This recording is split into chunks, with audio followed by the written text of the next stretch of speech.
Hello friends, I welcome you again to my channel DLI dedicated to learn and improve. Friends, अपने channel पर various playlist जो मैंने बना रखी हैं वो आप अपने सामने स्क्रीन पर देख सकते हैं। इन प्लेलिस्ट के अंदर जो वीडियो हैं उनमें से जो भी आपके इंटरेस्ट के हैं आप चाहें तो जाकर उनको देख सकते हैं और जो वीडियो आपको लगते हैं किसी और के लिए यूजफुल हो सकते हैं आप वो उनके साथ भी शेयर कर सकते हैं। फ्रेंड्स, आज के वीडियो में मैं बात करूंगा फॉर्म 15G एंड 15H के बारे में।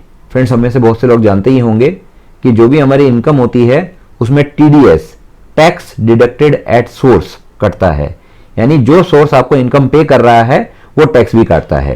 बाय डिफॉल्ट टैक्स 10% की रेट से काट लिया जाता है और सब्सिक्वेंटली जब फाइनेंशियल ईयर कंप्लीट होता है तो पर्सन अगर 20% की ब्रैकेट में आता है तो एडिशनल टैक्स वो पे करता है, ये उसके ऊपर लायबिलिटी है। अगर वो 30% की टैक्स ब्रैकेट में आता है तो वो रिमेनिंग 20% अपनी तरफ से पे करता है।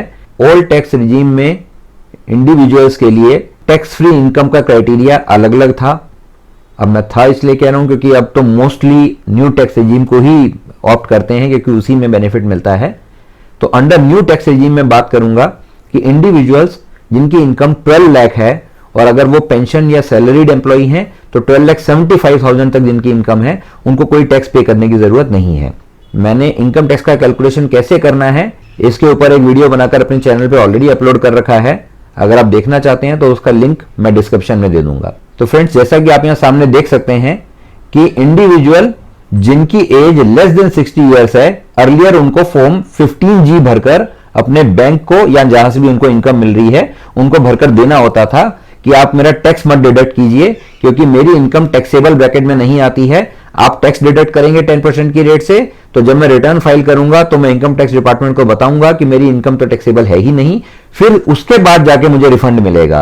तो उतने समय तक मेरा पैसा जो है वो इनकम टैक्स डिपार्टमेंट के पास जमा रहेगा। इसीलिए फाइनेंशियल ईयर स्टार्ट होते ही पर्सन फॉर्म 15G भरकर यह बता देता है कि मेरी इनकम टैक्स ब्रैकेट में नहीं आती है, इसलिए मेरा टैक्स डिडक्ट ना किया जाए। जो इंडिविजुअल मोर देन 60 इयर्स की एज में होते हैं यानी सीनियर सिटीजन होते हैं उनको फॉर्म 15H भरना होता है। अब ये फॉर्म पहले वाले जो होते थे वो किस तरह से दिखते थे वो मैं यहां पे आपको दिखा देता हूं। ये फॉर्म 15G है। तो अर्लियर जो इनकम टैक्स रूल था उनके इन सेक्शंस के अंडर फॉर्म 15G एक डिफाइंड था। तो इस तरह से लोग भरकर हर साल अपने बैंक में 1 अप्रैल या फर्स्ट वीक ऑफ अप्रैल में जमा करा देते थे। तो उसको बैंक अपने यहां पे अपलोड कर देता था एंड सब्सिक्वेंटली उनका सिस्टम उस पर्सन जिसने ये फॉर्म भरकर दिया है उसका टैक्स नहीं काटता था। फ्रेंड्स, अभी 1 अप्रैल 2026 से new income tax act enable हो गया है और वहां सारे फॉर्म्स को सिक्वेंशियली नंबर कर दिया है।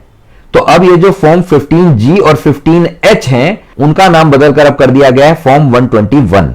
दैट इज अब हम में से वो लोग जिनकी इनकम टैक्स ब्रैकेट में फॉल नहीं करती है, स्पेशली सीनियर सिटीजन्स, वो फॉर्म 121 भरकर अपने बैंक में जमा करा सकते हैं सो दैट बैंक अब जो फाइनेंशियल ईयर स्टार्ट हो रहा है फाइनेंशियल ईयर 2026-27 उसमें आपकी इनकम पे, इंटरेस्ट इनकम पे या अदर इनकम पे कोई भी टैक्स डिडक्ट ना करे। फ्रेंड्स, यहां मैं एक छोटी सी इंफॉर्मेशन और शेयर करना चाहूंगा। हम लोगों ने देखा होगा कि जो हमारा पैन नंबर है उसमें 10 कैरेक्टर्स होते हैं, उसका भी एक मीनिंग होता है। फर्स्ट 3 लेटर जो होते हैं ये तो रैंडम अल्फाबेट होते हैं। ये जो T यहां पर लिखा है या कुछ लोगों में P लिखा होता है, C लिखा होता है, इसका मतलब क्या है? अगर पैन किसी ट्रस्ट के नाम पे है तो उसमें T लिखा होगा, अगर इंडिविजुअल है तो उसमें P लिखा होगा, दैट इज पर्सन, और अगर वो कंपनी है तो उसमें C लिखा होगा। 5th कैरेक्टर जो है वो पैन होल्डर के सर नेम का फर्स्ट लेटर है, उसके बाद 4 रैंडम डिजिट्स हैं और लास्ट में भी कोई एक अल्फाबेट होता है। तो ये आपका पैन नंबर है, वो भी कुछ इंफॉर्मेशन कन्वे करता है। नाउ फॉर्म 121 जो लोग बैंक जा रहे हैं उनको दिया जा रहा है। अब ये इनकम टैक्स एक्ट से निकाला गया है। आप देख सकते हैं फॉर्म 15G पहले इनकम टैक्स के सेक्शन 197A में डिफाइंड था, वेयर एज नया फॉर्म 121 इनकम टैक्स के सेक्शन 393(6) में डिफाइंड है। अब तो सभी बैंक और सभी इंस्टीट्यूशन इसी फॉर्म को डिस्ट्रीब्यूट कर रहे हैं, बट जैसा कि उसमें लिखा हुआ रेफर नोट 1, रेफर नोट, वो इसी फॉर्म में डिस्ट्रीब्यूट कर रहे हैं। अब जिसको भी भरना होगा वो इसके साइड में कैसे भरेगा? तो ये सबके लिए इनकन्वीनियंस क्रिएट कर रहा है। ये रेफर नोट 1 क्या है? बेसिकली नाम में क्या लिखना है, अगर किसी को गाइडेंस चाहिए कि यहां पे क्या लिखा जाना है तो रेफर नोट 1 में यहां नीचे कुछ नोट्स दिए हैं कि जैसे नेम में क्या आएगा कि अगर इंडिविजुअल है तो उसका फर्स्ट, मिडिल और लास्ट नेम आएगा। इसी तरह से रेजिडेंशियल स्टेटस में लिखा रेफर नोट 4, तो अगर हम नीचे जाते हैं तो नोट 4 क्या कहता है, रेजिडेंशियल स्टेटस में या तो हमने रेजिडेंट लिखना है या नॉन रेजिडेंट लिखना है या resident but not ordinarily resident ये लिखना है। तो ये गाइडेंस के लिए यहां पर रेस्पेक्टिव नोट्स को रेफर किया गया है। ये पार्ट ए है जिसको भरकर हम लोग जमा करा सकते हैं। यहां सिग्नेचर करने के बाद ये डिक्लेरेशन है, यहां पर अपना नाम और पैन नंबर भरने के बाद साइन करके हम इसको जमा करा सकते हैं। फ्रेंड्स यहां मैं एक बहुत इंपॉर्टेंट चीज बताना चाहूंगा। फ्रेंड्स हम में से जो लोग माइक्रोसॉफ्ट ऑफिस का वर्जन 2016 एंड अबव यूज कर रहे होंगे तो उसमें एक फीचर आ गया है कि आप पीडीएफ पे राइट क्लिक करके ओपन विद, यहां मैं चूज अनदर ऐप करता हूं, नीचे जाता हूं और यहां पर वर्ड सेलेक्ट कर लेता हूं। और क्योंकि मैं ऑलवेज पीडीएफ को वर्ड में ओपन नहीं करना चाहूंगा इसलिए मैं जस्ट वंस कर देता हूं। तो यहां पर एक मैसेज शो कर रहा है, मैं इसको ओके कर देता हूं। तो आप ये देखेंगे कि वो पीडीएफ वर्ड में कन्वर्ट हो गया। It is that easy. PDF दो तरह के होते हैं, एक सर्चेबल और एक बिटमैप्ड। बिटमैप्ड वो होता है कि जिसमें इमेज जो है वो पीडीएफ का पेज की फॉर्म में होती है, लेकिन सर्चेबल वो होता है जिसमें टेक्स्ट आप सेलेक्ट कर सकते हैं। आप कंट्रोल F करें तो आप सर्च कर सकते हैं किसी वर्ड को। तो इसका कन्वर्जन रेट काफी अच्छा है। बिटमैप पीडीएफ में थोड़ा सा इशू आ सकता है कि कुछ पोर्शन की जगह पर वो सिर्फ इमेज ही आपको दे दे, लेकिन ये आप देख सकते हैं फॉर्म परफेक्टली कन्वर्ट हो गया। अब मैं यहां पे इनेबल एडिटिंग करता हूं।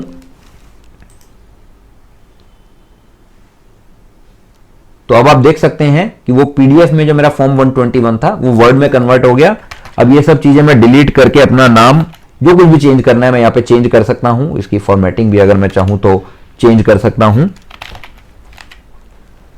तो इस तरह से आप ये फॉर्म भरकर रख लें और आप इसको एडजस्ट भी कर सकते हैं।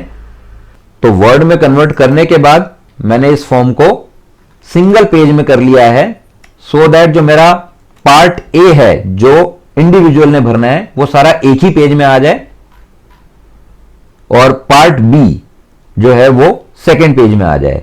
नोट्स मैंने एक रेफरेंस के लिए इसमें डाल दिए हैं, ऑल्दो इनको प्रिंट करने की हमें जरूरत नहीं है, ये तो सिर्फ हमारी गाइडेंस के लिए हैं। अब वर्ड में कन्वर्ट करने का फायदा क्या है, हम तो सिंपली पीडीएफ लेके किसी तरह भर के जमा करा देते और बैंक में जो हमारा कंसर्न पर्सन है वो उसको स्कैन करके अपलोड कर देता, काम तो तब भी हो जाता। फ्रेंड्स मेरा ये मानना है कि अगर कोई काम रिपीटेटिव है तो उसमें बार बार टाइम लगाने की बजाय हम अगर एक बार टाइम लगा लें तो फ्यूचर में उस काम को बार बार करने में जो टाइम लगता उसको हम सेव कर सकते हैं।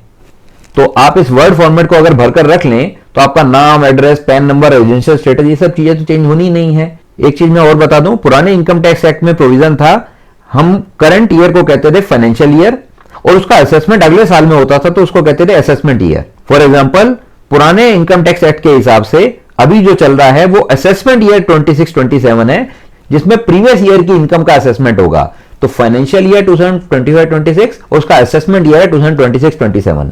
इस कंफ्यूजन को हटाने के लिए जिस साल की इनकम है बस अब उसको टैक्स ईयर कह दिया गया है।